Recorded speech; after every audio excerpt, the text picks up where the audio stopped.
Hello दोस्तों, ये मैं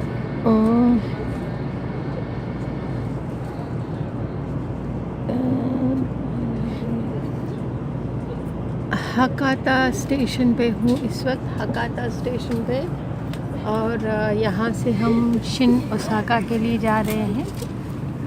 मैं I am in the bullet train now और ये देखिए मैं बुलेट ट्रेन में हूँ और ये पूरा अंदर से देख लीजिए आप, बहुत लंबा है ये।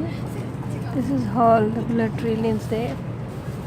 और अभी स्टेशन पे रुकी है, अभी चल पड़ी है।